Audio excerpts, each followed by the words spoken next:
Bismillahirrahmanirrahim.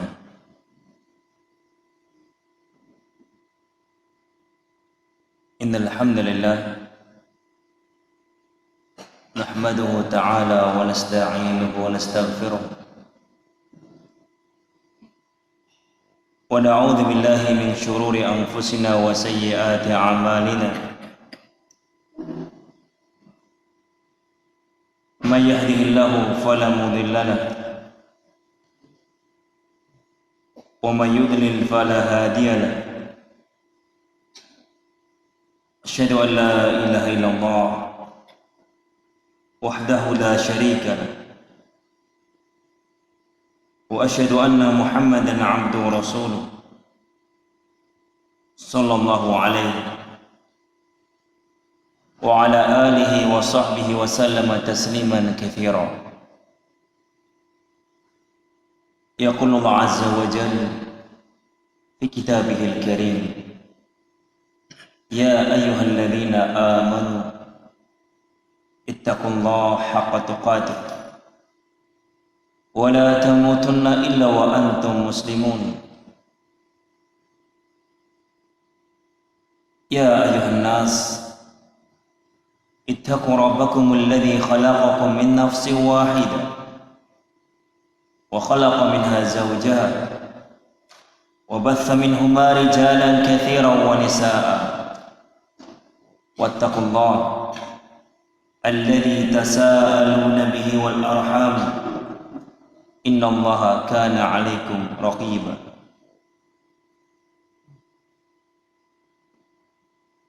أما بعد فإن أصدق الحديث كلام الله وخير الهدى هدى نبينا محمد صلى الله عليه وسلم وشر الأمور محدثاتها وإن كل محدثات بدعة وكل بدعة ضلالة وكل ضلالة في النار. أعاذنا الله وإياكم من النار. Kaum muslimin rahimani wa rahimakumullah, sebuah surat yang agung yang akan kita kaji pada malam hari ini. Bahkan Al-Imam Asy-Syafi'i rahimahullah ta'ala menyatakan kalau seandainya Allah tidak menurunkan surat kecuali surat Al-Asr ini, maka sungguh hal itu sudah cukup sebagai bentuk nasihat, sebagai bentuk jalan untuk kita mendapatkan kebahagiaan, keselamatan di dunia maupun di akhirat. Ini menunjukkan bahwasanya surat yang akan kita kaji adalah surat yang sangat agung, yang terdapat di dalamnya sekian banyak pelajaran, yang terdapat di dalamnya teguran-teguran bagi kita yang masih lalai dengan permasalahan waktu dan kesempatan yang telah Allah berikan kepada kita.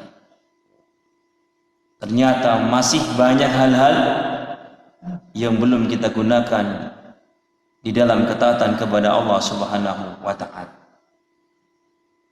Surat Al-Asr. Surat ini adalah surat Makkiyah. Surat ini adalah surat Makkiyah menurut pendapat jumhur al-ulama. Surat ini memiliki dua nama, surat Al-Asr dan surat Wal Asr.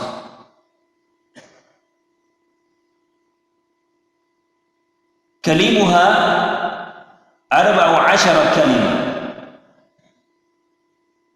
Kata yang terdapat di dalam surat Al-Asr adalah 14 kalimat. Wa hurufuha 68 harfan. Adapun hurufnya terdapat di dalamnya 68 huruf. Ada 14 kata dan ada 68 huruf. Dan ayatnya terdiri dari 3 ayat.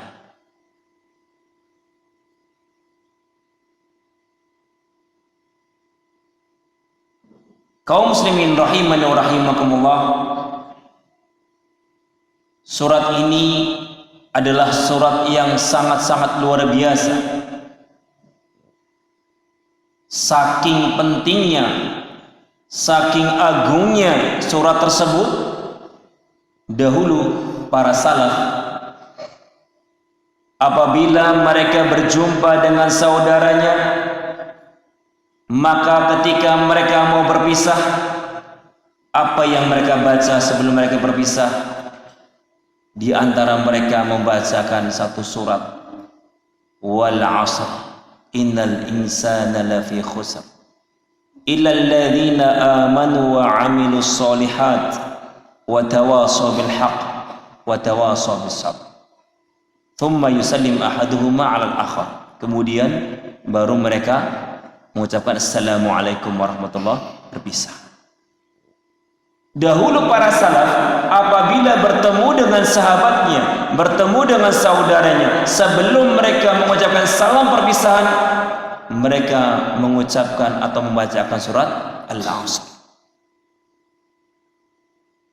Artinya barakallahu fikum, para sahabat selalu membutuhkan teguran, selalu membutuhkan nasihat dari sahabatnya. Bahkan apabila mereka bertemu dengan saudaranya, mereka menyatakan, ya akhi, idza ra'aita khairan famurni bih wa idza ra'aita syarran fanhani an. Wahai sahabatku, wahai saudaraku, apabila engkau melihat kebenaran, tolong perintahkan aku untuk bisa melaksanakan kebenaran tersebut. Wa idza ra'aita syarran fanhani anhu, dan engkau apabila melihat keburukan, kemaksiatan, tolong cegah aku, jangan sampai aku melakukan perbuatan keburukan atau kemaksiatan. Ini kebiasaan para salaf, selalu meminta nasihat kepada saudaranya. Luar biasa. Para salaf apabila mereka berkumpul, selalu majelis-majelis mereka dihidupkan dengan perkara-perkara yang indah, yaitu perkara-perkara akhirat. Ada memang pembicaraan tentang dunia, tetapi setelah mereka mengucapkan atau berbicara tentang urusan dunia, selalu mereka mengingatkan, wahai sahabatku, jika aku dalam perdagangan, jika aku dalam pertanian, jika aku dalam bermuamalah ada keburukan, ada kesalahan, tolong nasihati aku. Inilah barakallahu fikum da'bu as-salaf, kebiasaan para salafun salih yang wajib untuk kita teladani. Mari kita baca surat Al-'Asr dan juga tafsir Al-Muyassar.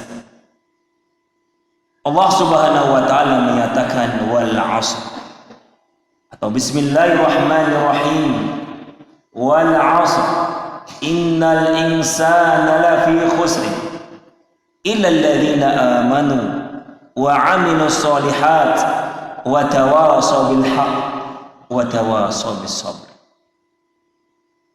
Tafsirnya adalah aqsamallahu bid-dahr lima fi min ajaibi qudratillah ad-dala ala 'azamatihi ala anna bani adam lafi halakah wa nuqsan wa la yajuzu lil 'abdi an yuqsima illa billah fa innal qasam bi ghairillah syirkun.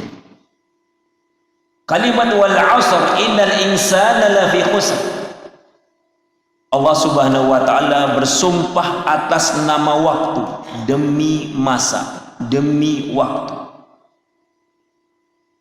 Kenapa? Lima fihi min ajabi qudratillah adalla ala 'azamati. Karena di dalam waktu tersebut terdapat keajaiban-keajaiban yang luar biasa dari kekuasaan Allah Subhanahu wa taala yang menunjukkan keagungannya.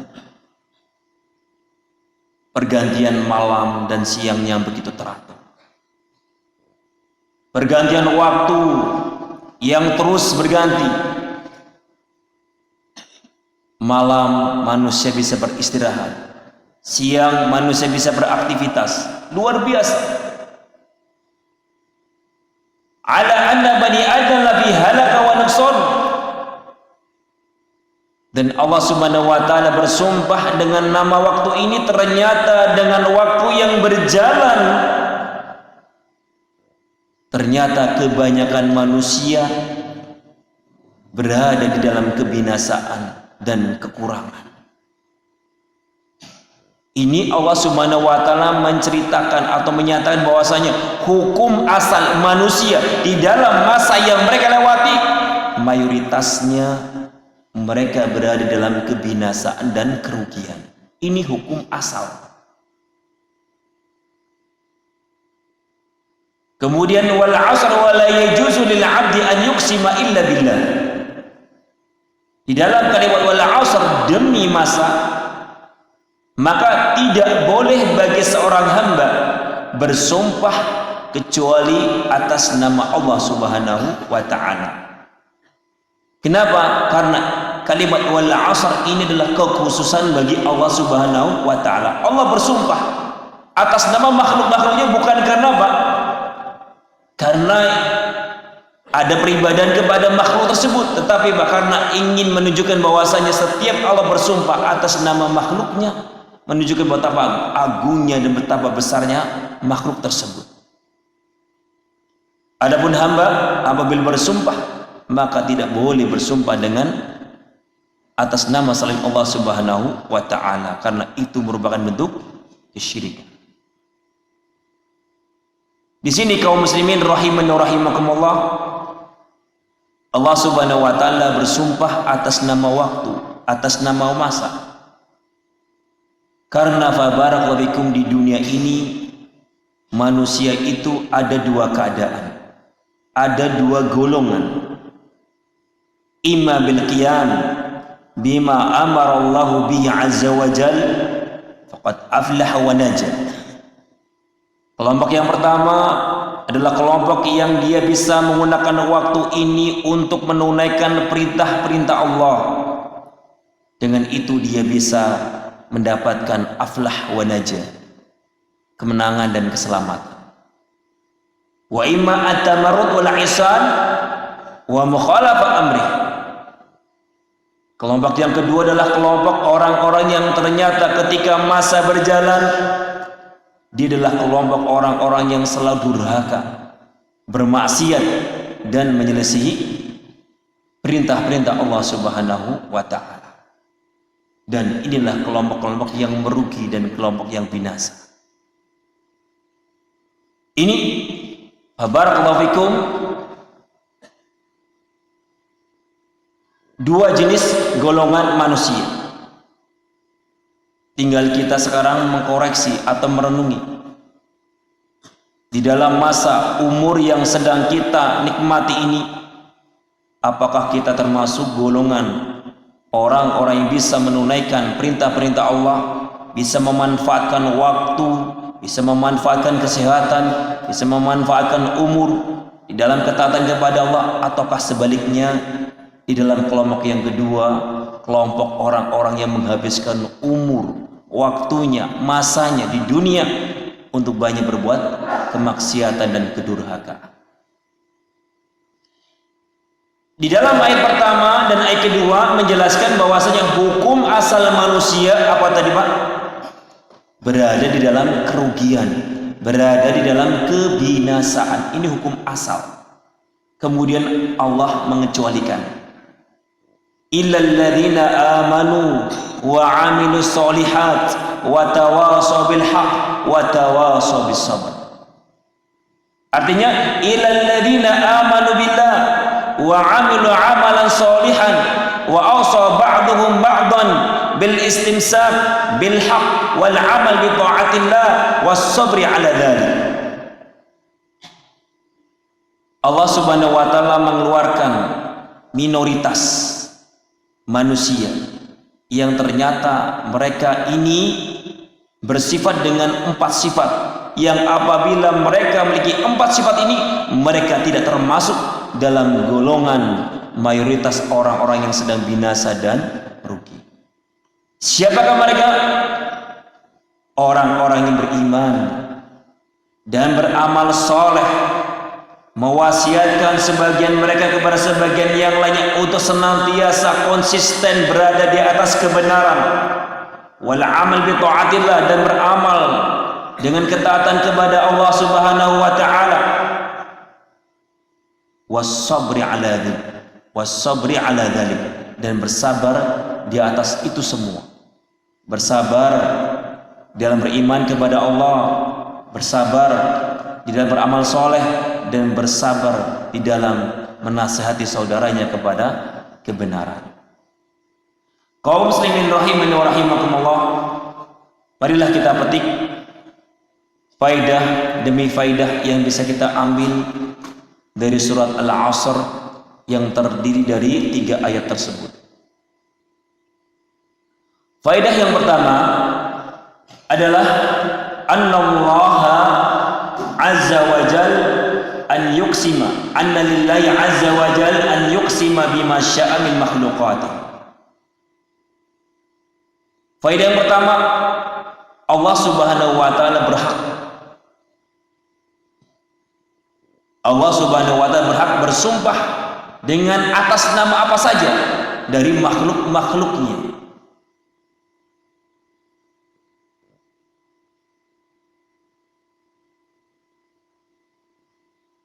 Adapun makhluk manusia, maka tidak boleh bersumpah kecuali apa? Dengan atas nama Allah Subhanahu wa ta'ala. Nabi alaihi salatu wasallam menyatakan, man halafa bi ghairillah faqad kafar au asyrak. Rawahu Abu Dawud wa Tirmidzi min hadits Ibnu Umar.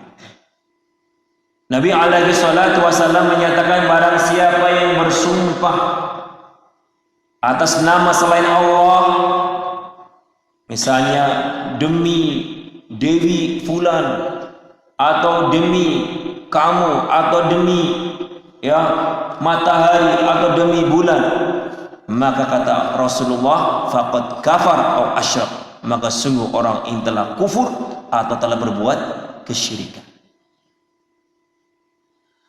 Bahkan di dalam riwayat yang lainnya Nabi mengatakan, la tahlifu bi abaikum, janganlah kalian bersumpah atas nama bapak-bapak kalian. Wa man kana halifan falyahlif billah, barang siapa yang ingin bersumpah maka bersumpahlah atas nama Allah Subhanahu wa ta'ala. Jadi fabarakallahu, hanyalah Allah Subhanahu wa ta'ala berhak bersumpah atas nama makhluk-makhluknya.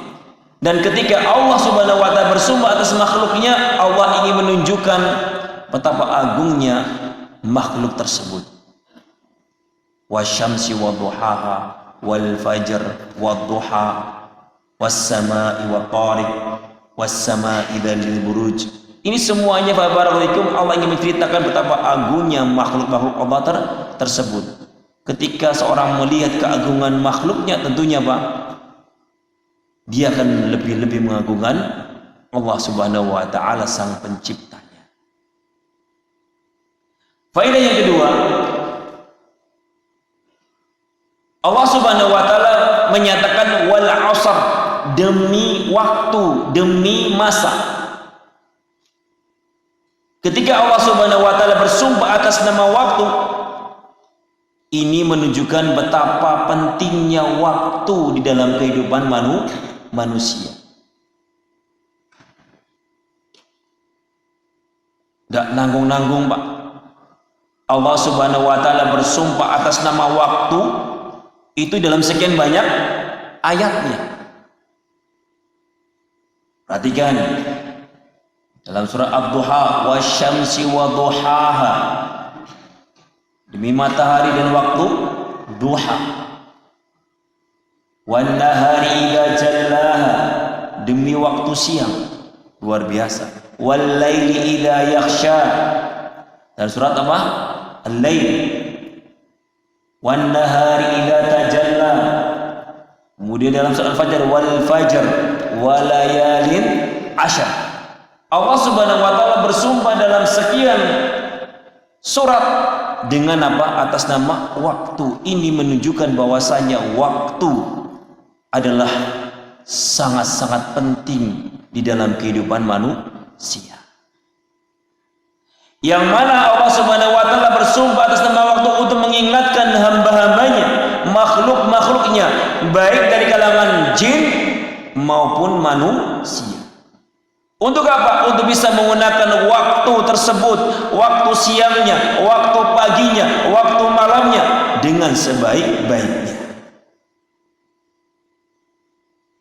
Allah Subhanahu wa taala dalam surah Al-Furqan ayat 62 Allah menyatakan wa huwallazi ja'ala al-laila wan-nahara khilfatan liman arada an yadhakkara aw arada syukura. Dialah Allah Subhanahu wa taala yang menjadikan siang dan malam berganti, silih berganti. Tujuannya apa? Agar manusia itu sadar dan kemudian bisa Pak menggunakan waktu tersebut dengan memperbanyak ibadah au arada syukura, dan untuk bisa bersyukur kepada Allah Subhanahu wa taala. Ini tujuannya Allah mengingatkan apa? Waktu. Barakallahu fikum. Ternyata apabila kita lihat manusia kebanyakannya Pak tidak bisa menggunakan waktu dengan sebaik-baiknya. Kaum muslimin, Allah Subhanahu wa taala menceritakan dua tempat di mana manusia menyesal tidak bisa menggunakan waktunya dengan sebaik-baiknya. Ketika dua tempat ini telah dia datangi atau telah mendatanginya, baru dia menyesal.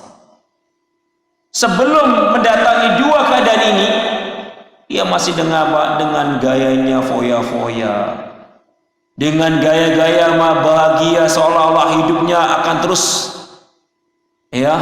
abadi di dunia.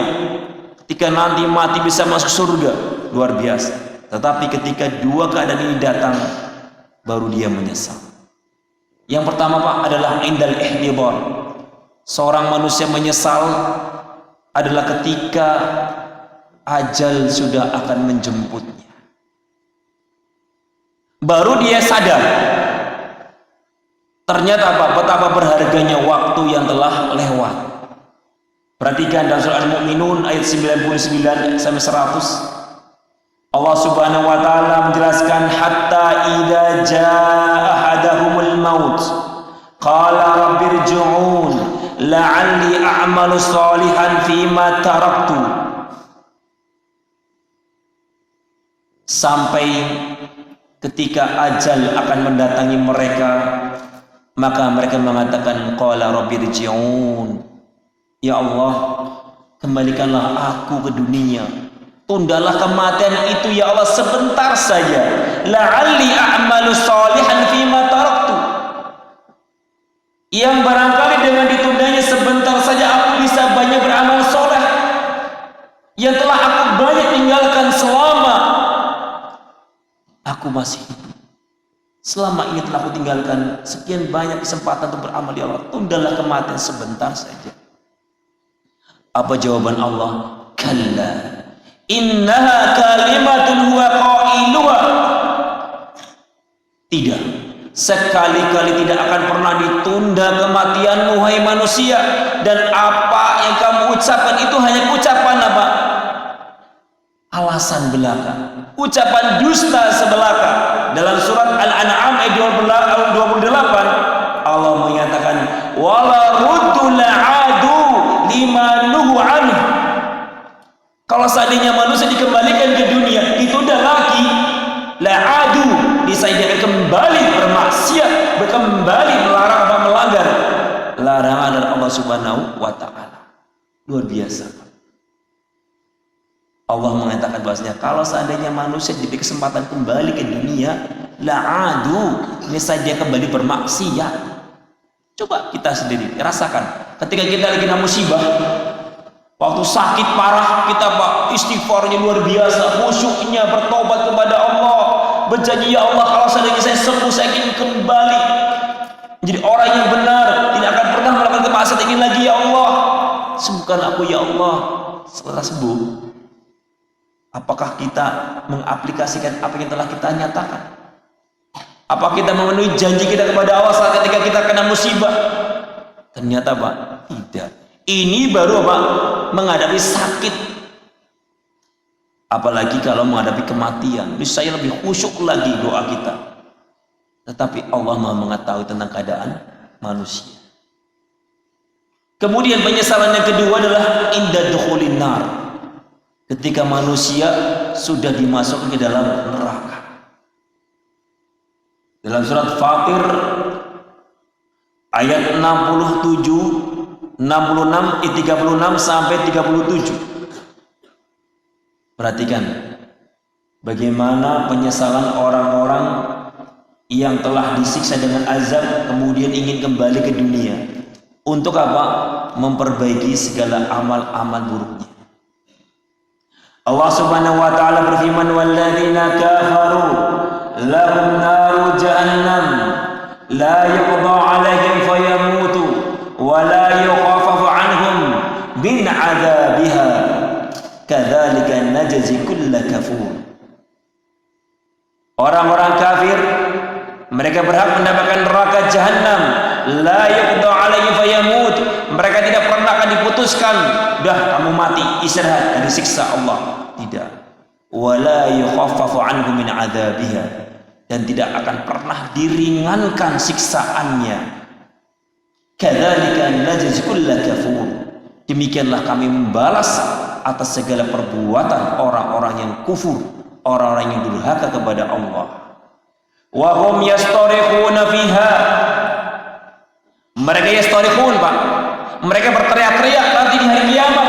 Yastarikhun, Rabbana akhrijna na'mal salihan ghairal ladzi kunna na'mal. Ya Allah, kembalikanlah kami ke dunia ya Allah, agar kami bisa beramal dengan amalan yang baru, bukan amalan yang dulu lagi ya Allah. Kembalikanlah kami ke dunia ya Allah. Akhrijna, keluarkan kami di neraka ya Allah. Wa hum yastarikhun. Mereka menyesal dan berteriak-teriak minta dikembalikan ke dunia untuk bisa beramal soleh. Tetapi apa jawaban Allah Subhanahu wa taala? Allah menyatakan, awalam nu'ammirkum ma yatadzakkar fihi man tadzakkar wa ja'akumun nadhir fadzuqu fama lidh-dhalimina min nasir. Awalam nu'ammirkum, bukankah aku telah memberikan engkau umur yang cukup? Setika di dunia umur 20 tahun, 40 tahun, 60 tahun, 70 tahun, apa itu sudah kamu gunakan sebaik-baiknya? Apa enggak cukup sekian umur tersebut untuk engkau sadar sebagaimana orang lain sadar, untuk engkau taat sebagaimana yang lainnya taat? Wajakumun nadhir. Demikian juga telah kedatangan kepada kalian seseorang yang telah memberikan peringatan, nasihat demi nasihat. Datang Rasulullah, datang para sahabat, datang para dai-dai salaf memberikan dakwah, mengingatkan kali dari perbuatan syirik, bahaya khurafat. Bukankah semua al-haq telah disampaikan dan sampai kepada kalian? Awalam nu'abbirkum ma yatadzakkar fihi man tadzakkar wa ja'akumun nadhir fadzuqu fama lidh-dhalimina min nasir. Allah kemudian menutup, rasakanlah siksaanku, dan tidak ada bagi orang yang zalim seorang penolong pun. Ngeri. Na'udzubillah. Oleh karena itu kaum muslimin rahimahumullah, hendaknya ketika kita mendengarkan dua keadaan ini, keadaan orang-orang yang menyesal, tidak bisa menggunakan waktu dan sebaik-baiknya, hendaknya segera sadar. Yang mohon maaf ini umurnya sudah mendekati pacul, ya, sudah mendekati ajal. Kata Rasulullah, umur manusia berapa? Baina sitin wa sab'in. Umur manusia itu secara umum antara apa? 60 sampai 70. Harusnya seorang muslim ketika mau mendekati garis finish larinya lebih cepat, Pak. Gini, Pak. Kalau orang yang sedang balapan, kalau mendekati garis finish dia santai-santai, tidak. Tentunya, Pak, dia harus lebih cepat, lebih semangat untuk bisa meraih kemenangan. Demikian juga umur kita. Ketika seorang muslim sudah tahu ini ajal saya sudah mendekat, maka Pak, hendaknya dia lebih semangat daripada Pak ketika start dahulu. Jangan sampai fabarakallahu fikum kita menyesal. Dan fabarakallahu fikum, hati-hati dengan dua penyakit yang sering membuat kita lalai, membuat kita semakin jauh dari Allah Subhanahu wa ta'ala. Penyakit pertama adalah penyakit al-ghaflah. Hati-hati. Al-ghaflah itu penyakit membuat orang itu lalai dari Allah Subhanahu wa ta'ala. Sibuk dengan dunianya, sibuk dengan bisnisnya, proyeknya, dunianya, hartanya, tahtanya, jabatannya. Na'udzubillah min dzalik. Hati-hati. Semakin orang punya kedudukan, semakin mudah dia bermaksiat. Kita lihat. Ya, sekarang lagi tenar viral. Orang-orang punya jabatan. Orang-orang yang punya kedudukan, ada baik menterinya maupun jenderalnya. Justru ketika seorang itu diberi kedudukan, jabatan atau harta, justru kesempatan untuk bermaksiat semakin tinggi. Makanya ketika seorang muslim diberikan tahta atau harta atau wanita, harusnya semakin takut kepada Allah Subhanahu wa ta'ala. Karena ujian yang paling berat bagi seorang muslim diuji dengan kenikmatan. Ini ujian yang paling berat. Ujian itu ada dua. Ujian berbentuk apa? Musibah, dan ujian berbentuk kenikmatan. Dan ujian yang paling berat adalah ujian diberi kenikmatan. Kenapa? Karena kebanyakan ketika orang diberi uji kenikmatan, itu mereka banyak lalai dari Allah. Berbeda dengan kena musibah. Kena musibah, Pak, banyak mengingatkan kita kepada Allah Subhanahu wa ta'ala. Hati-hati dengan namanya penyakit al-ghaflah. Dan al-ghaflah ini yang menyebabkan neraka semakin banyak dipenuhi oleh manusia. Perhatikan surah Al-A'raf ayat 179. Allah Subhanahu wa ta'ala menyatakan walaqad dhara'na li jahannam katsiran minal jinni wal ins lahum qulubun la yafqahuna biha wa lahum a'yunun la yubsiruna biha wa lahum adhanun la yasma'una biha ulaika kal an'ami bal hum adallu ulaika humul ghafilun. Ghaflah.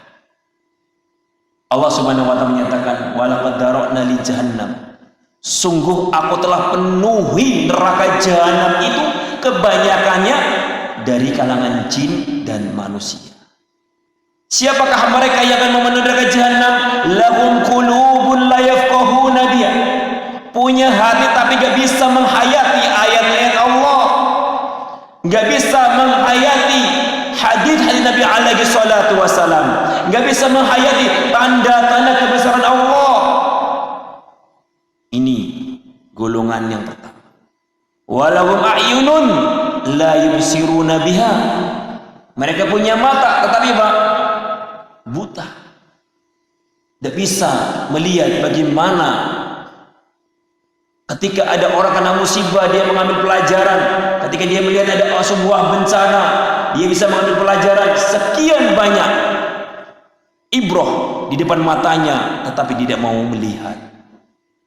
Walahum adhanun la yasma'una biha, dan dia punya telinga, Pak, ternyata Pak telinganya tidak bisa digunakan untuk mendengarkan ayat-ayat Allah, mendengarkan hadis-hadis Rasulullah, tidak bisa digunakan untuk mendengarkan kajian-kajian dakwah kepada Allah. Ulaika kal an'am, Allah menyatakan mereka itu seperti binatang. Binatang apa itu? Kerjanya Pak, kulu washrabu, cuma Pak makan, minum, yatamatta'u, bernikmat-nikmat, kemudian setelah selesai tidur. ulaika kal an'am bal hum adall. Kata Allah, bahkan mereka lebih sesat daripada binatang ternak. Ulaika humul ghafilun. Mereka adalah orang-orang yang ghaflah, orang-orang yang lalai dari Allah. Kemudian penyakit yang kedua adalah at-taswif. Suka nunda-nunda amalan, suka nunda-nunda taubat. Perhatikan dalam surah Al-Qiyamah ayat 5, Allah Subhanahu wa taala menyatakan, bal yuridul insanu liyafjura amamah. Bahkan manusia itu lebih senang mengedepankan perbuatan maksiat daripada perbuatan dosa, daripada bertaubat. Kata Ibnu Abbas mentafsirkan ayat ini, yuqaddim adzamba wa yuakhir at-taubah. Sifat manusia adalah senangnya mengedepankan maksiat daripada mengedepankan taubat. Adalah masih muda, senang-senang dulu, berpesta-pesta dengan sekian pergaulan bebasnya. Nanti kalau sudah tua baru bertaubat. Taswif. Barakallahu fikum. Abul Jaldi rahimahullah ta'ala, dan dinukilkan juga dari sahabat Anas bin Malik bahwasanya at-taswif jundun min junudi iblis. Menunda-nunda amalan, menunda taubat adalah tentara-tentaranya iblis. Iblis bertobat ketika disuruh bertobat oleh Allah? Tidak, malah semakin sombong. Perhatikanlah bujukan iblis kepada saudaranya Nabi Yusuf alaihi salam. Sudah, buang aja Yusuf atau dibunuh, nanti setelah selesai kita baru bertobat kepada Allah. Luar biasa. Bagaimana iblis memberikan bisikan-bisikan kepada saudara Yusuf alaihissalam untuk membunuh, kemudian atau dibuang, kemudian nanti kita baru jadi orang-orang yang soleh bertobat. Ini bisikan-bisikan iblis, sebagaimana fabarakallahu kepada Nabi Adam alaihi salam. Hati-hati. Iblis barakallahu tahu manusia itu lebih senang mengedepankan syahwatnya daripada ketaatan. Suatu hari ada ulama salaf dipanggil oleh seorang raja atau presiden di zaman sekarang. Kemudian orang tersebut dipanggil untuk makan. Maka ulama salaf tersebut mengatakan, a'tadir bi anni shaim. Aku minta maaf Pak Raja atau Pak Presiden, aku sedang dalam keadaan puasa. Jadi intinya saya datang, tapi tolong untuk makanan ana mungkin minta udzur tidak makan karena sedang puasa. Maka presiden atau rajanya mengatakan, aftir wasub ghadan. Sudahlah, makan dulu, besok kamu baru puasa lagi. Perhatikan, indah nggak? Indah. Sudah, makan dulu, nanti puasanya besok. Apa kata ulama salaf tersebut? Hal tatmanuli an a'isha ilal ghad. Apakah Pak Raja menjamin kalau besok aku masih hidup? Luar biasa. Sehingga suruh aku batal. Ada jaminan besok saya bisa masih hidup untuk bisa berpuasa, ataukah ini hari terakhir saya berpuasa? Barakallahu fikum. Ikhwani fillah rahimani wa rahimakumullah. Inilah waktu yang ternyata barakallahu fikum, waktu ini ternyata manusia banyak mereka rugi. Bahkan Nabi alaihi salatu wasallam dalam hadis Ibnu Abbas radhiyallahu anhum beliau menyatakan ni'matan maghbunun fihima katsirun minan nas as-sihhatu wal farah. Nabi alaihi salatu wasallam menyatakan dua nikmat yang kebanyakan manusia bangkrut, manusia binasa di dalam dua kenikmatan tersebut. Apa itu? Nikmat kesehatan dan nikmat waktu luang.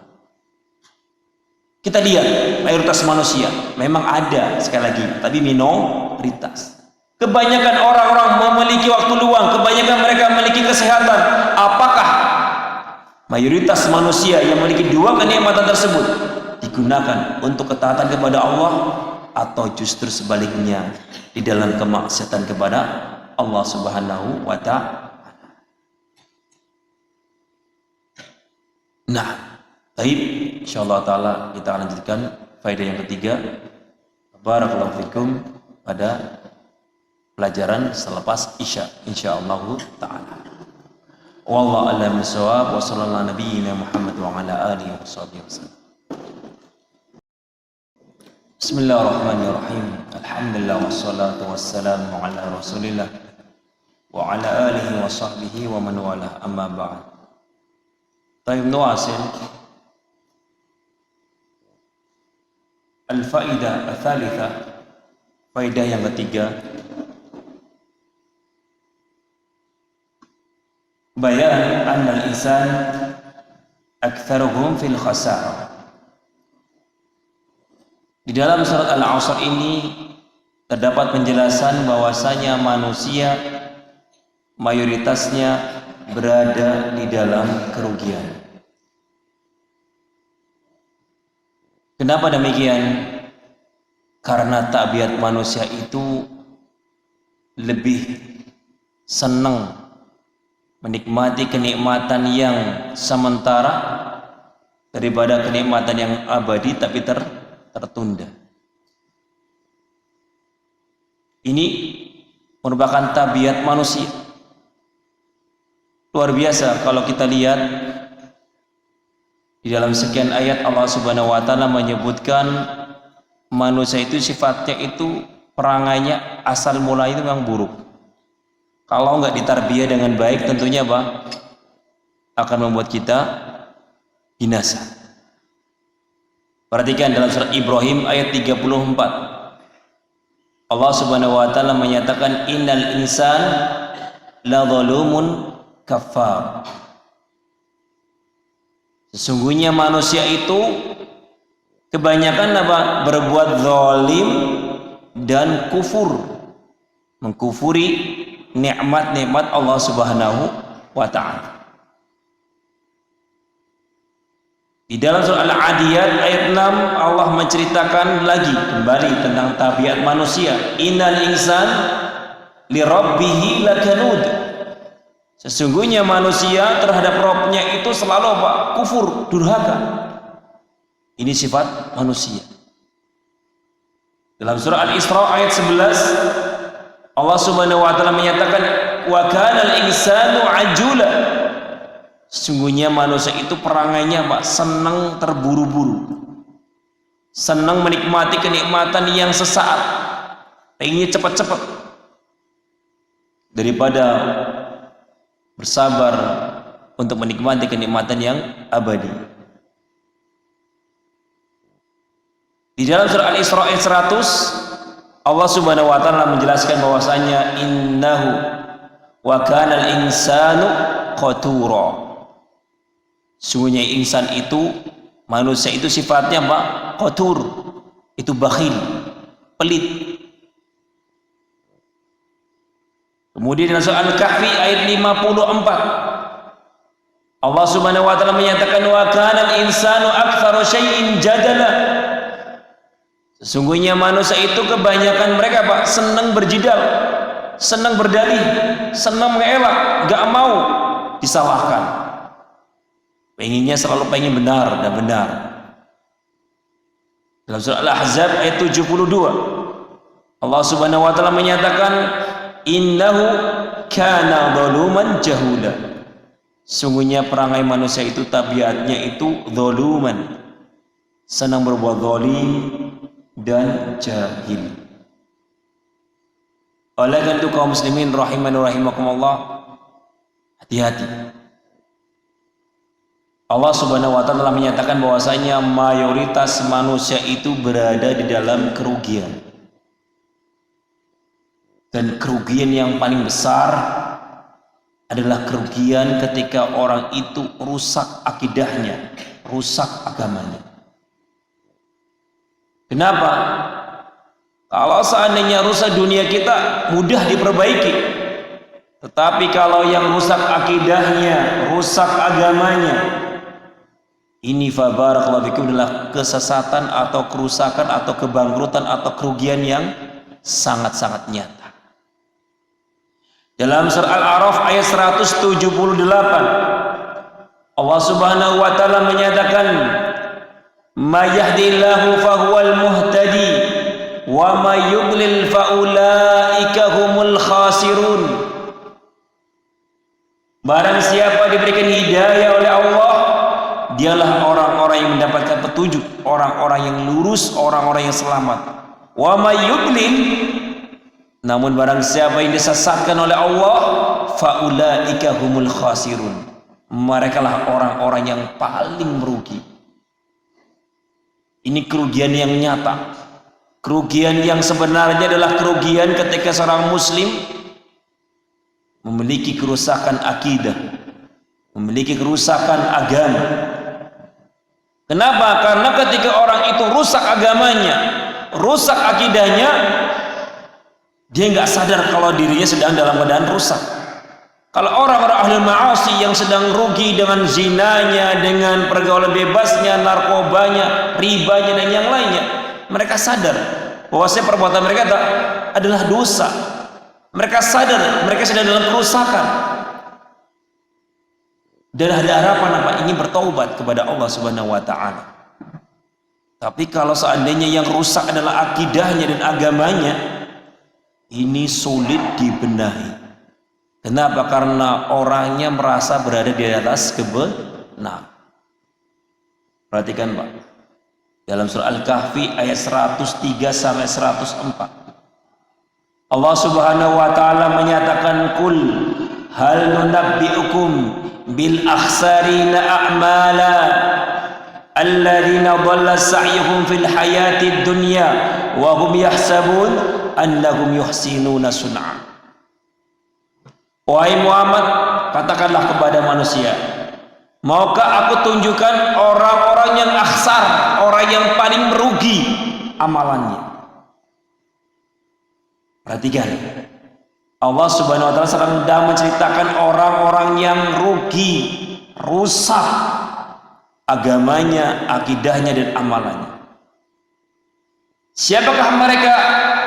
Orang-orang yang merugi amalannya, orang yang sedang rusak akidahnya adalah alladzina dhalla sa'yuhum fil hayatid dunya wa hum yahsabun annahum yuhsinuna sun'a. Mereka adalah orang-orang yang sesat amalannya di dunia dan mereka mengklaim mereka berada dalam sebaik-baik amalan. Ngeri. Para pelaku-pelaku kebid'ahan itu sulit didakwai, sulit dinasihati. Kenapa demikian? Karena apa? Mereka sedang menyatakan apa yang mereka amalkan adalah sebaik-baik amalan. Mereka mengklaim bahwasanya apa yang sedang mereka amalkan adalah amalan yang betul, amalan yang bagus. Berbeda dengan ahlul ma'asi, orang yang sedang rusak dengan kemaksiatannya, ketika dinasihati dia akan sadar bahwasanya memang dia sedang salah. Tetapi kalau orang-orang yang sedang sesat agamanya, rusak akidahnya, mereka tidak sadar kalau mereka sedang dalam kerugian dan kerusakan. Faedah yang keempat, min asbabin najati minal khusran wal imanu billah.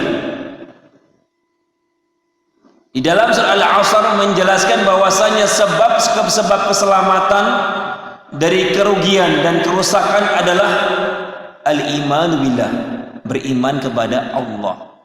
Ini sebab yang pertama.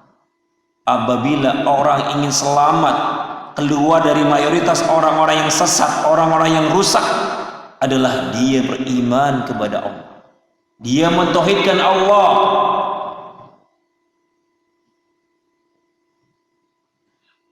Dan iman ini bukan cuma sekedar pernyataan iman. Iman kita harus seperti imannya para sahabat-sahabat Nabi.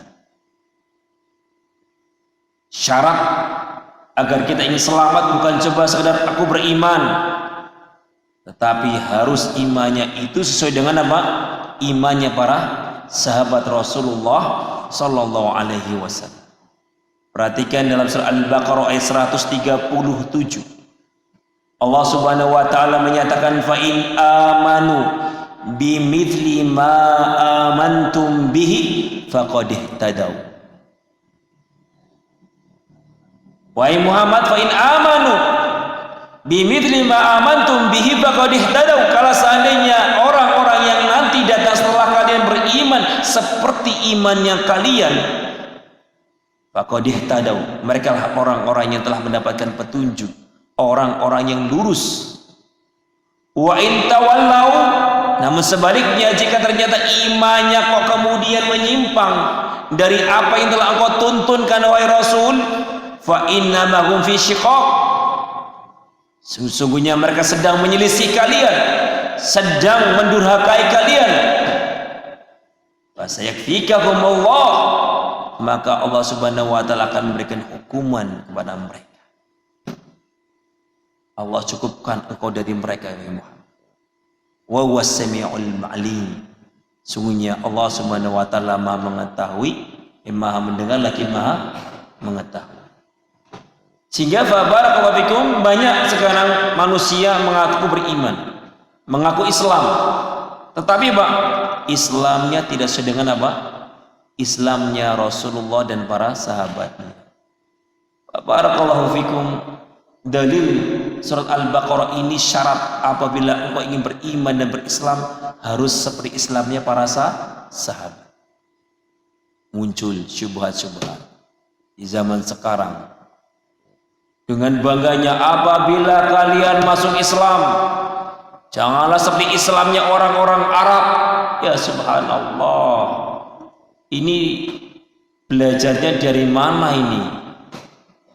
Kok bisa menyatakan apabila kalian berislam janganlah seperti Islamnya orang-orang Arab? Allah mengatakan fa in amanu bimithli ma amantum bihi faqad ihtadaw. Apakah dia lebih hebat daripada Allah Subhanahu wa taala ketika menyatakan hal tersebut? Apakah karena menghawa nafsu yang ingin merusak akidah dan agamanya orang-orang Islam di Indonesia ini sampai mengeluarkan pernyataan seperti itu? Waspada.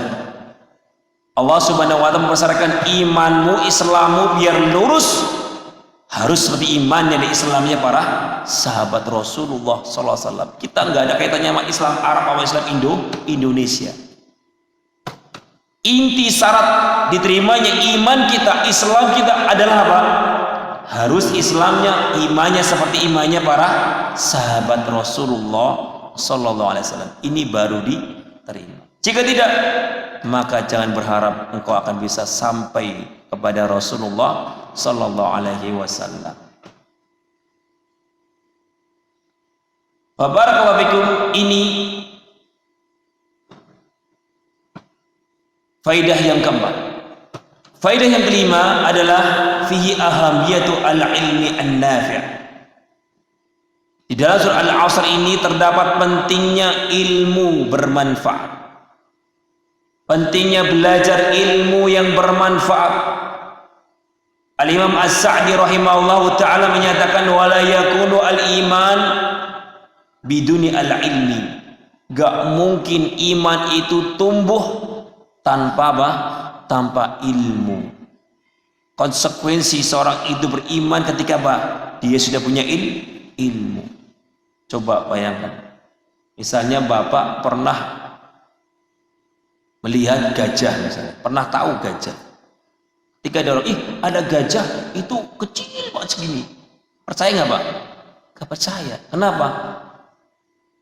Anda punya ilmu, gajah itu gede, kok kemudian dia orang mengabarkan nama gajah itu kecil ada segini. Walaupun dia baru lahir nggak mungkin apa sebesar jempol kita. Yakin dengan enggak, dusta itu karena punya ilmu, punya keyakinan. Ketika orang punya iman, punya keyakinan nggak didasari dengan ilmu, maka apa?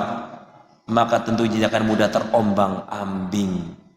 Jika ada syubhat-syubhat, tentunya Pak, dia akan mudah dikeluarkan dari Islamnya. Makanya barakallahu fikum,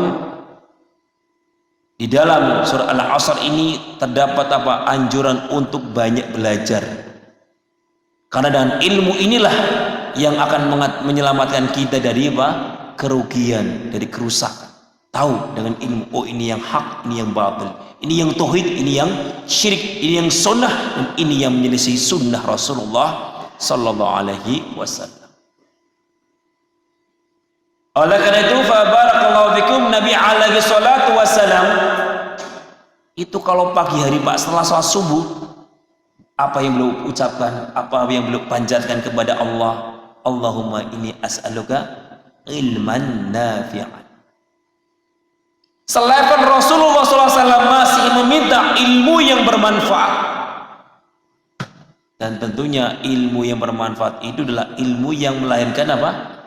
Keimanan, amalan, ketakwaan, dan ketaatan.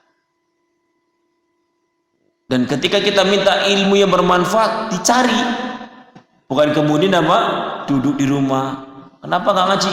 Ya yang penting sudah doa, Allahumma inni as'aluka ilman nafi'an. Dosa Allah. Kalau Anda ingin berilmu, ya dicari, berjalan. Namanya orang bilang tolabul ilmi, menuntut ilmu, mencari ilmu. Barakallahu fikum, ini Allah Subhanahu wa taala memberitakan wa qur rabbi zidni ilma.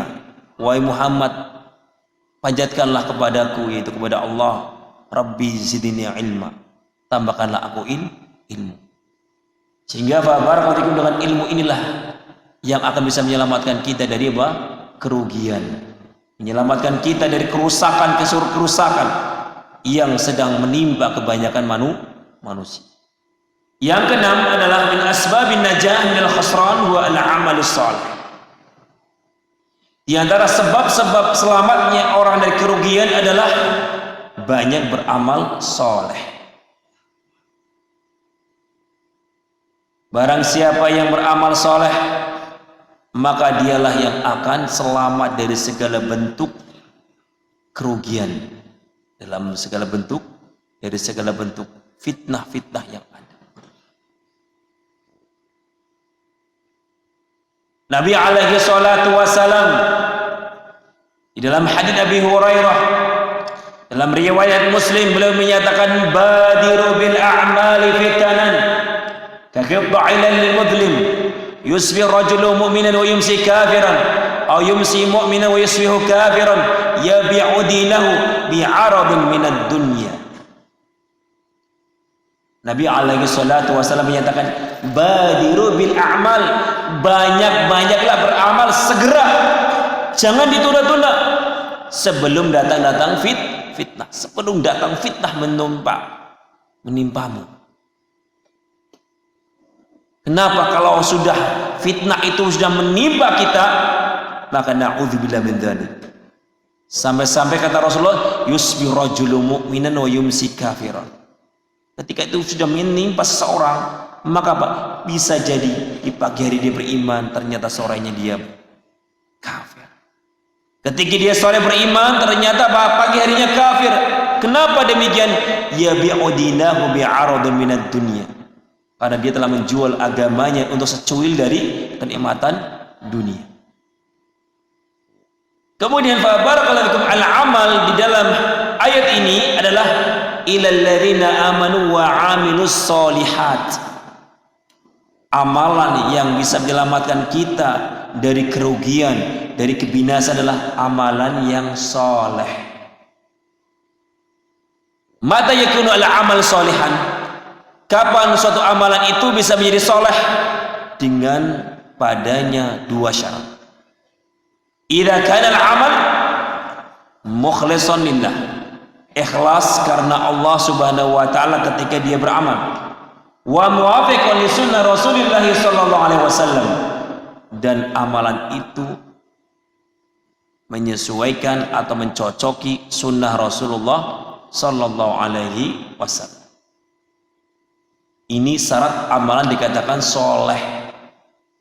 Ketika amalan itu ikhlas karena Allah ketika ditunaikan, dan amalan itu sesuai dengan tuntunan Rasulullah sallallahu alaihi wasallam. Dari mana kok bisa syarat amalan dikatakan soleh harus terpenuhi padanya? Barakallahu fikum, dua syarat ini. Oh, ada banyak dalam Al-Quran. Di antaranya surah Al-Kahfi ayat 110. Allah Subhanahu wa taala menyatakan, "Faman kana yarju liqa'a rabbih falyamal 'amalan shalihan wa la yusyriku bi'ibadati rabbih ahada." Allah Subhanahu wa taala mengatakan, "Faman kana yarju liqa'a rabbih", barang siapa yang ingin mengharapkan perjumpaan dengan Rabbnya, syaratnya dua. Falyamal 'amalan shalihan, beramallah dengan amalan yang saleh, wala yusyrik bi'ibadati rabbih ahada, dan jangan menyekutukan Allah Subhanahu wa taala dalam peribadahan kepadanya. Jadi fa barakallahu, enggak semua amalan itu bisa menyelamatkan orang dari apa? Dari kerugian, dari kebinasaan. Ada orang amalannya soleh sesuai dengan tuntunan Nabi, tapi enggak ikhlas, diterima enggak? Selamat dari siksa azab Allah? Tidak. Banyak. Contohnya apa? Dalam hadis ada 3 golongan yang apa? Dilempar pertama kali ke dalam neraka. Amalannya Masya Allah, dai kepada Allah, dai kepada kitab Allah, dai kepada sunnah, yang satunya membaca Al-Quran, yang satunya berinfak. Amalannya luar biasa, Pak. Tapi ternyata Pak, 3 golongan tersebut adalah golongan yang pertama dilemparkan ke dalam neraka. Kenapa? Karena tidak ada ikhlas di dalam dakwahnya, tidak ada ikhlas dalam membaca Al-Qur'annya, dan tidak ada ikhlas dalam berinfaknya atau bersedekahnya. Demikian juga sebaliknya, ikhlas di dalam beramal, tetapi ya Pak, nggak mencocoki dengan sunnah Rasulullah. Apakah soleh bisa membuat dia selamat dari azab Allah? Tidak. Perhatikan orang-orang sufi, orang-orang yang berzikir sampai 1000 kali, ikhlasnya luar biasa Pak. Kuyang. Ya, sampai dia kesurupan. Na'udzubillah min dzalik. Ikhlasnya luar biasa, zikirnya sampai melebihi Pak 100 kali, mengalahi Nabi alaihi salatu wasallam zikirnya. Tapi apakah diterima? Tidak. Ketika apa? Ketika modal ikhlas ternyata nggak diiringi dengan apa? Mencocoki dengan sunnah Rasulullah sallallahu alaihi wasallam.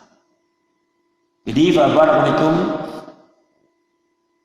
di antara sebab-sebab yang akan menyelamatkan kita dari kerugian adalah amalan soleh.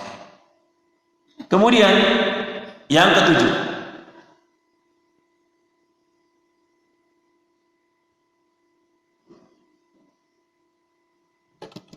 al-ibrah laisa bikathrati al-ajba'. Yang ditinjau dari kebenaran, yang ditinjau dari al-haq adalah bukan dengan banyak-banyaknya pengikut. Waspada. Ketika ada jamaah atau kelompok jumlahnya banyak, luar biasa, banyak dari pemuda-pemudanya, pemudi-pemudinya menyambut jamaah tersebut, jangan tertipu. Yang ditinjau itu bukan dengan banyak-banyakan pengikut, banyak-banyakan anggota, tetapi yang ditinjau adalah Bapak, apakah kelompok tersebut sesuai dengan tuntunan Allah Subhanahu wa taala, apakah tidak. Ikhlas di dalam berdakwah, ikhlas di dalam kelompoknya karena Allah, dan juga sesuai dengan tuntunan Rasulullah. Jadi barakallahu fikum, al-ibrah adalah dengan iman dan amalan soleh, bukan dengan banyak-banyakan pengikut. Allah Subhanahu wa taala menyatakan dalam surah Al-An'am ayat 116, wa in tuti' aktsara man fil ardi yudilluka an sabilillah. Wahai Muhammad, apabila engkau mengikuti mayoritas manusia, perhatikan Pak, apabila engkau mengikuti mayoritas manusia, yudilluka an sabilillah, niscaya mereka akan menyesatkan engkau dari jalan Allah. Kenapa kok kita nggak boleh mengikuti mayoritas manusia? Karena mayoritas manusia apa tadi? Di dalam kerugian, di dalam kebinasaan, di dalam kedurhakaan kepada Allah Subhanahu wa taala. Nah, kemudian yang ke-8, yambaghi lana al-iktsar minad du'a. Sepantasnya ketika melihat demikian, hendaknya kita memperbanyak doa. Memperbanyak doa untuk bisa Pak beriman kepada Allah dan bisa Pak beramal soleh. Ketika melihat dan mendengar ayat ini bahwasanya hukum asal manusia itu berada dalam kerugian, hukum asal manusia itu sudah dalam keadaan kebinasaan, maka Pak hendaknya kita banyak-banyak berdoa, minta tolong sama Allah. Nabi SAW tadi gimana tadi? Berdoa setiap pagi, Allahumma inni as'aluka ilman nafi'an wa rizqan thayyiban, terakhir wa amalan mutaqabbala. Ya Allah, berikanlah aku ilmu yang bermanfaat, rezeki yang baik dan amalan yang soleh, amalan yang diterima olehmu ya Allah. Nabi SAW mewasiatkan sesuatu kepada Mu'ad. Ya Mu'ad, wallahi inni la uhibbuk, wallahi inni la uhibbuk. Wahai Mu'ad, demi Allah aku sayang sama kamu. Demi Allah wahai Mu'ad, aku sayang cinta sama kamu wahai Mu'ad. Oleh karena itu wahai Mu'ad, aku wasiatkan kepada engkau sebuah kalimat. Jangan tinggalkan kalimat ini sebelum kamu salam. Perhatikan Pak, sebelum kamu salam dari sholatmu, baca doa ini. Apa yang diwasiatkan oleh Rasulullah kepada Mu'ad? Allahumma a'inni ala dzikrika wa syukrika wa husni ibadatika. Ya Allah, Allahumma a'inni, tolonglah aku ya Allah untuk bisa Pak selalu mengingat Engkau ya Allah, baik dalam keadaan bersendirian maupun sedang bersama manusia. Wa syukrika, dan tolonglah aku ya Allah untuk menjadi hamba-hambamu yang pandai bersyukur, bisa menggunakan kenikmatan dengan sebaik-baiknya. Wa husni ibadatika, dan bisa beramal beribadah dengan sebaik-baik ibadah. Ini menunjukkan bahwasanya kita nggak bisa bersyukur, kita nggak bisa beribadah dengan baik, kita nggak bisa mengingat Allah kecuali dengan pertolongan Allah. Oleh karena itu banyak-banyaklah minta tolong kepada Allah. Jangan mengandalkan kekuatan kita.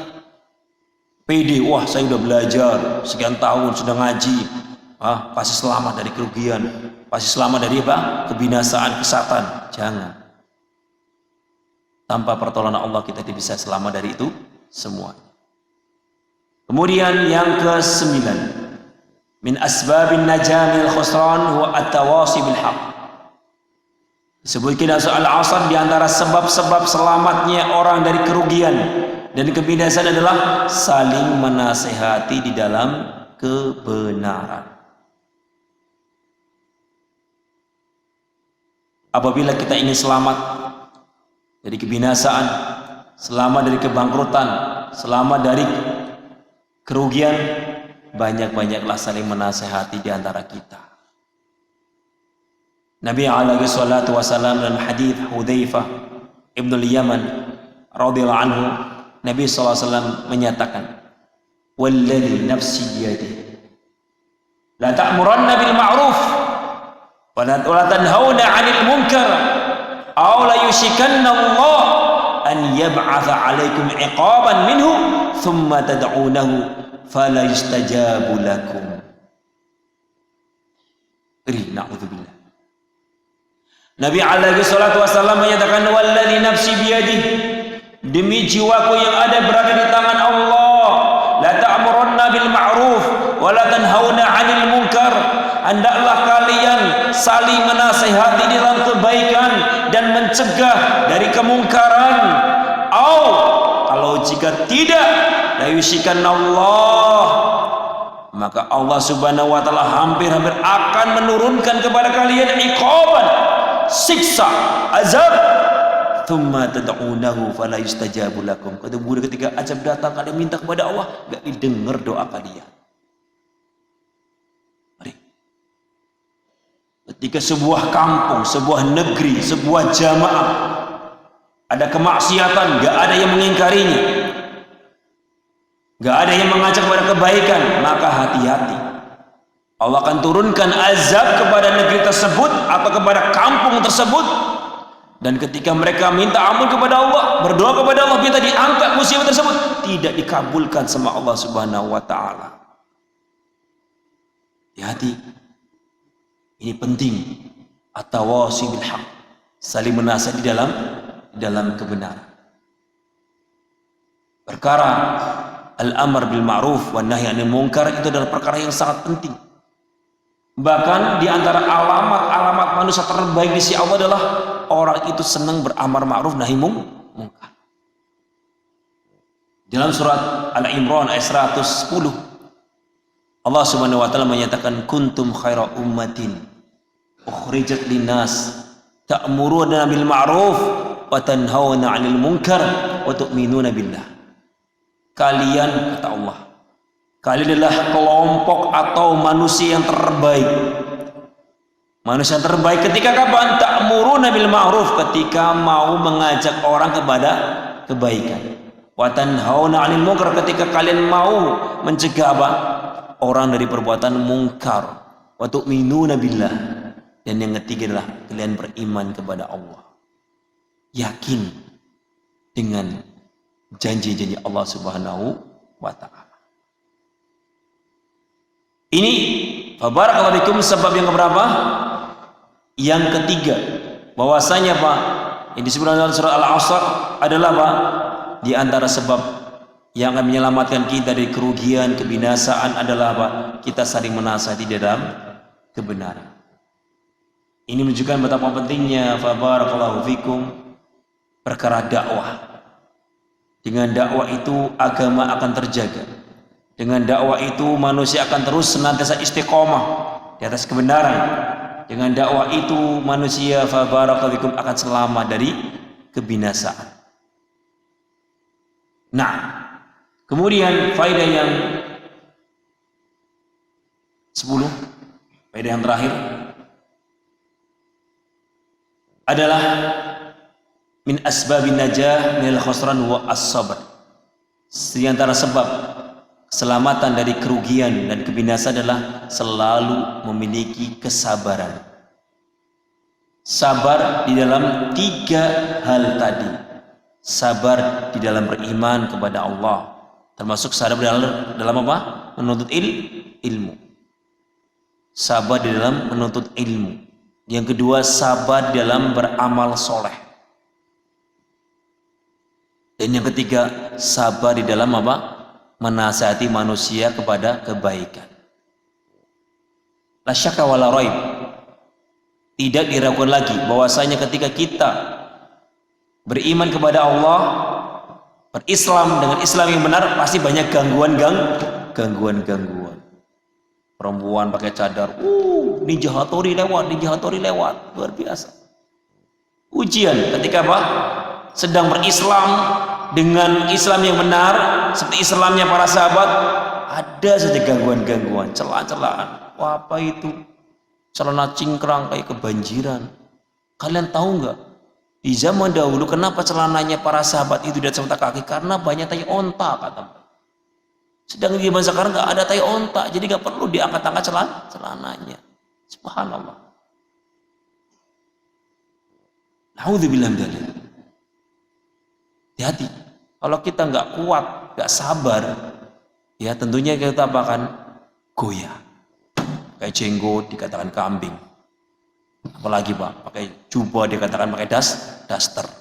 Jadi barakallahu fikum, banyak ya celaan-celaan kepada orang-orang yang sedang beriman dengan imannya para sahabat. Demikian juga ketika beramal soleh. Ya, beramal soleh banyak sekali naudzubillah dari pujian-pujiannya. Wah, sok alim, sok suci, gayanya sholat. Ya, banyak sekali. Kemudian ketika berdakwah, mengajak manusia kepada kebaikan, lebih-lebih lagi banyak gangguan-gangguan yang kita dapatkan. Sehingga barakallahu fikum kaum muslimin rahimin rahimakumullah, Allah Subhanahu wa taala menutup sebab yang keempat dengan apa? Sabar. Sabar dalam segala hal. Barang siapa yang bersabar, maka dialah barakallahu fikum yang akan tetap istiqomah di atas imannya, di atas amalan solehnya, dan di atas dakwahnya. Wallahu a'lam bishawab. Nah,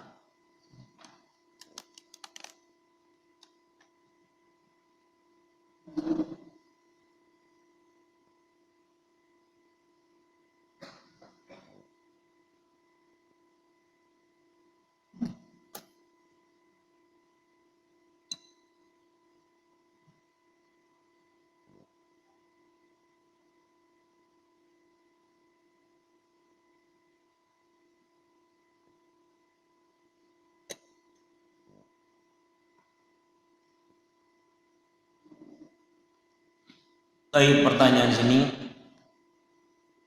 bagaimana seorang seharusnya menempatkan para habaib atau keturunan Nabi agar tidak hulu dan agar tetap menghormatinya.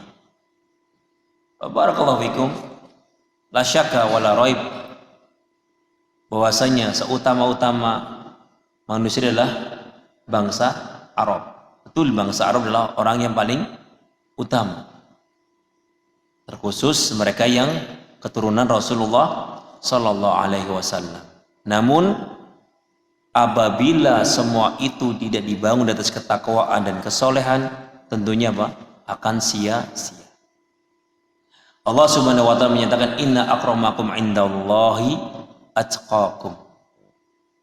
Ini pernyataan Allah Subhanahu wa taala, sesungguhnya orang yang paling bertakwa itu bukan karena bangsa Arab atau karena keturunan Nabi, tapi siapa yang paling bertakwa. Jadi ketika anda memang keturunan Nabi, habaib, dan ketakwaannya luar biasa, tetapi takwanya sekali lagi sesuai dengan takwanya para sahabat Nabi, bukan takwanya model zaman sekarang. Menonton habaib, salaman terputar,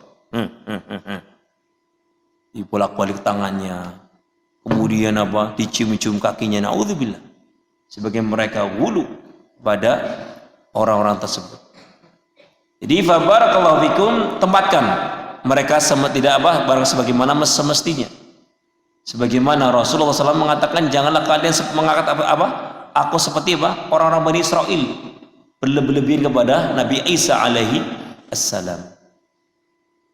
Di barakallahu fikum, barometer orang itu mulia di sisi Allah bukan karena keturunannya, tapi karena ketakwaannya. Nah, apabila mereka bertakwa dengan takwa sesuai dengan takwanya para sahabat, tentunya mereka lebih tinggi daripada kita.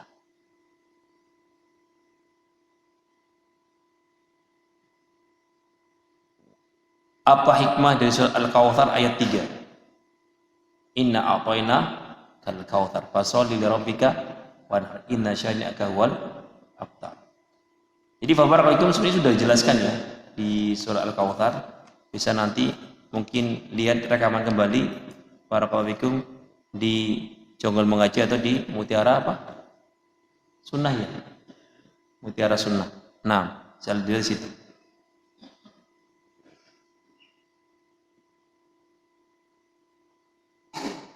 Assalamualaikum warahmatullahi wabarakatuh. Waalaikumsalam warahmatullahi wabarakatuh. Selain dimudahkan jalan menuju surga, apalagi keutamaan menuntut ilmu agar menjadi penyemangat kami menghadiri majelis ilmu. Barakallahu fikum, banyak ya.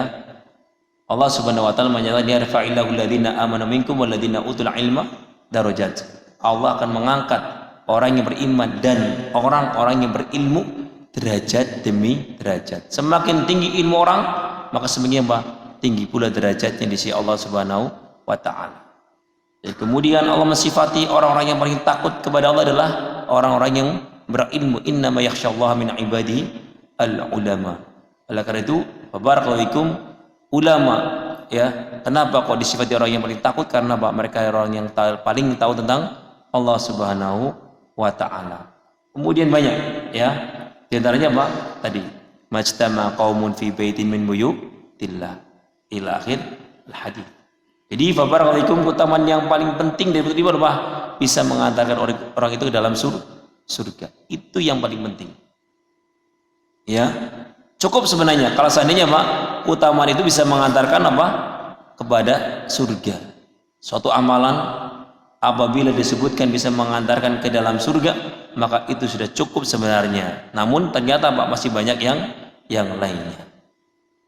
Apa bedanya riya dan tahadduts bi ni'matillah?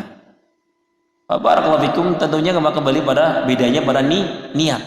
Innamal a'malu binniyat. Orang riya apa? Ingin apa?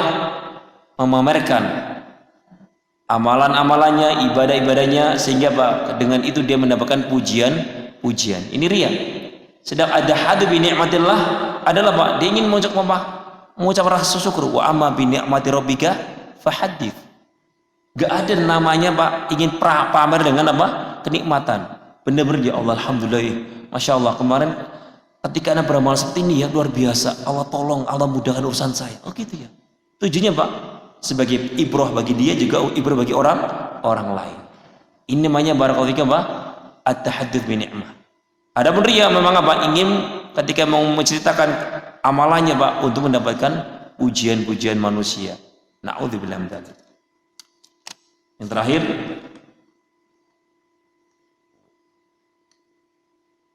Assalamualaikum. Waalaikumsalam. Bapak, ana semasa hidupnya tidak mau sholat dan sekarang sudah meninggal dunia. Apa boleh mendoakan bapak ana? Nah, jadi barakallahu fikum, para ulama khilaf apakah orang yang meninggalkan sholat itu kafir, apakah tidak. Nabi alaihi wasallam mengatakan man taraka shalah faqad kafar. Barang siapa yang meninggalkan salat maka dia telah kafir. Kemudian dalam hadis yang lainnya Allah akan kumpulkan orang-orang yang apa? Meninggalkan salat bersama Qarun dan Haman. Barakallahu fikum, Firaun dan Haman dan Qarun. Ini dalil yang menyatakan bahwasanya apa? Orang meninggalkan salat adalah kafir. Namun para ulama memberikan arahan, ini bagi mereka yang sama sekali selama hidupnya masuk Islam tidak sholat sama sekali. Adapun untuk orang-orang Islam yang sholatnya setahun sekali, kalau Idul Fitri, atau setahun 2 kali, maka masih golongan Islam. Ini barakallahu fikum pendapat jumhur ulama. Ya, bahwasanya barakallahu fikum selama dia masih pernah sholat walaupun setahun sekali masih dia Islam. Kenapa? Dengan dalil tentang apa? Kalimat la ilaha illallah. Barang siapa yang mengucapkan kalimat la ilaha illallah, maka apa? Dakhalal jannah. Kemudian barakallahu fikum, kalimat la ilaha illallah akan ditimbang pada hari kiamat nanti. Dan ternyata Pak, dia bisa lebih berat daripada apa? Kemaksiatan yang pernah dia perbuat. Dengan izin Allah, ya, ada hamba-hamba Allah Pak, ketika dia banyak berbuat maksiat, ternyata Pak dia tidak pernah berbuat syirik. Zinanya, khomernya, na'udzubillah min dzalik. Ternyata Pak, dia diampuni dosa-dosanya oleh Allah Subhanahu wa taala. Dia masuk dalam surga tanpa hisab. Ketika Pak, ketika selama hidupnya tidak pernah menyekutukan Allah Subhanahu wa taala. Tapi ini sedikit. Ya jangan ternyata barakallahu fikum ada yang mengatakan la ilaha illallah masuk surga tanpa hisab. Makanya Mu'adz bin Jabal itu ketika mendengarkan hadis ini gak mau disampaikan kepada para sahabat. Kenapa? Karena takut apa? Nanti mereka salah paham. Intum man laqiyallah wa la yusyriku bi syai'an dakhalal jannah. Barang siapa yang mati mengatakan la ilaha illallah dan dia tidak menyekutukan Allah, maka dia masuk surga. Ini disampaikan oleh Mu'adz bin Jabal ketika beliau mau meninggal. Padahal sudah bertahun-tahun dia mendengarkan hadis ini dari Rasulullah. Kenapa demikian? Karena khawatir manusia salah paham. Cukuplah mengatakan la ilaha illallah, yang penting tidak berbuat syirik, zina, khamr, riba, naudzubillah min dzalik. Ini barakallahu jelas salah. Ya. Barakallahu fikum, ini bukan berarti apa kita kemudian apa boleh kita berbuat maksiat selama tidak menyebutkan Allah Subhanahu wa taala. Kenapa? Karena belum tentu kita termasuk orang-orang yang diampuni oleh Allah Subhanahu wa taala. Sehingga seorang muslim, seorang mukmin adalah hendaknya selalu takut dan enggak pernah apa? Barakallahu merasa aman dari azab Allah Subhanahu wa taala. Ini yang lebih penting. Seorang muslim walaupun sudah pernah haji, walaupun sudah sekian banyak sholatnya, sedekahnya, jangan pernah merasa aman dari azab Allah Subhanahu wa taala, sehingga terus kita banyak istighfar sampai kita bertemu dan berjumpa dengan Allah Subhanahu wa taala. Wallahu a'lam bishawab. Al ilmu indallah. Jadi, barakallahu ini mungkin yang bisa kami sampaikan di dalam pertemuan surah Al-Asr ini. Setelahnya apa Pak? Surat apa? Pekan depan surat apa? At-Takatsur. Wah, ini tentang dunia lagi. Permegah-megahan. Insyaallah taala berarti kita akan kupas tentang barakallahu fikum orang-orang yang sultan. Ya. Ini ada kemarin terjadi di sebuah status, ya, ada seorang sultan di Indonesia, Crazy Rich, mengatakan, aduh aku bosan jadi sultan. Luar biasa, ya. Ternyata apa? Mereka juga merasakan bosannya dengan dunia. Kenapa? Karena hakikat kebahagiaan itu bukan di dunia, tapi di mana? Di hati. Ya, barakallahu ini insyaallah akan kita bahas pada surat At-Takatsur pada pekan yang akan datang insyaallah taala. Taib, apabila ada benarnya dari apa yang kami sampaikan itu murni datangnya dari Allah Subhanahu wa taala. Jika ada kesalahan dan barakallahu tergelinciran, saya bertobat kepada Allah Subhanahu wa ta'ala. Astaghfirullah li wa lakum innahu wal-ghafurur rahim. Wa sallallahu nabiyina Muhammad wa ala alihi wasallam. Subhanakallahumma bihamdika asyhadu an la ilaha illa anta astaghfiruka wa atubu ilaik. Wassalamualaikum warahmatullahi wabarakatuh.